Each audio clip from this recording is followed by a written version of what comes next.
So how do you follow up runaway successes like 2001's Grand Theft Auto 3 and 2002's GTA Vice City?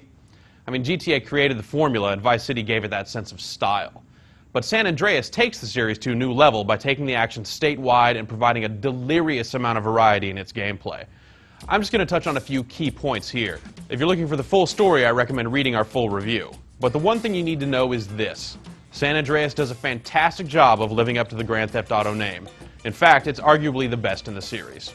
Without saying too much about the game's story, it deserves to be said that the characters you meet along the storyline of San Andreas are some of the best parts of the game. They're terrifically portrayed by a skilled cast of voice actors, and they lead you down a number of really memorable storylines throughout the game. There are plenty of high points, but the one worthy of special mention is James Woods, who plays a character named Mike Torino. James Woods turns in a great performance, and he has some fantastic dialogue to work with. The game drops you into the Los Angeles-like Los Santos, and here the game introduces you to many of its new features. You'll ride a BMX bike almost immediately, for example, and later on you'll become embroiled in a deep turf war with the other gangs of the region. Once you leave Los Santos, the game takes on a more traditional Grand Theft Auto type of feel, relying solely on completing missions to progress the story. They'll seem pretty familiar if you know the series well. You'll drive people around, beat people up, perform drive-by shootings and the like, as well as the occasional casino heist and seizure of secret military hardware. There's been a lot of talk over some of the game's new features, particularly CJ's new ability to gain weight, stay in shape, build muscle, and so on. It's all true. You need to work out in order for CJ to perform his best in activities such as sprinting, jumping, and swimming. The good news is, as much impact as it can have on your performance and look in the game, the work you need to put into it is really quite small. Over time, CJ will develop a number of other stats as well. Respect is a big one. While you won't get money from every single mission you complete, you will almost always gain respect, which affects your ability to recruit some members of your gang to roll alongside you. You'll also gain skill in wielding each weapon in the game, as well as different vehicle categories such as cars, boats, airplanes, and motorcycles. In the case of weapons, it will increase your range and accuracy, and ultimately it'll let you dual wield some weapons, while the vehicle stats largely tighten up the controls for you.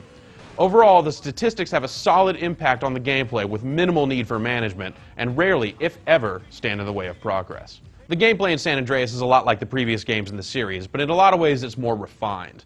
The missions are less frustrating because they do a better job of letting you know what you're supposed to do and where you need to go to do it.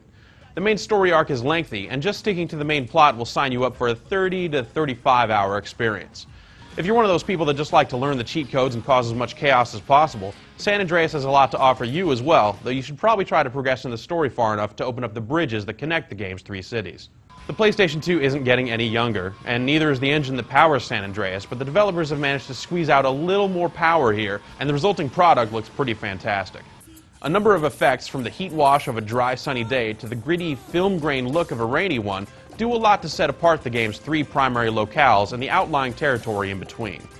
The cities all look great and do a lot to match their real-world counterparts, and the countryside in between gives a fresh face to the consistently urban-inspired look of the series. Countering that great look is a fairly unstable frame rate, but the game always runs at a playable speed. When you combine the good with the bad, San Andreas still looks really great overall. The audio in the game is no slouch either. As mentioned previously, the voice work and the script are both top-notch. While the in-car radio soundtrack isn't quite as inspired as that of Vice City, it has a number of high points, such as the hip-hop station in the city of Los Santos. Other sounds, such as the prattle of pedestrians around the city, the unique sound of each vehicle's engine, and the satisfying sounds of gunfire, all round out the game's audio quite well. Historically, games that have tried to do a million things tend to just end up as a disorganized mess. San Andreas, however, manages to pack in a lot of varied action, and better still, it does almost all of it really, really well. The story's great, the characters are memorable, and above all, it's just insanely fun to play. To sum it all up, Grand Theft Auto San Andreas is a thrill ride that shouldn't be missed.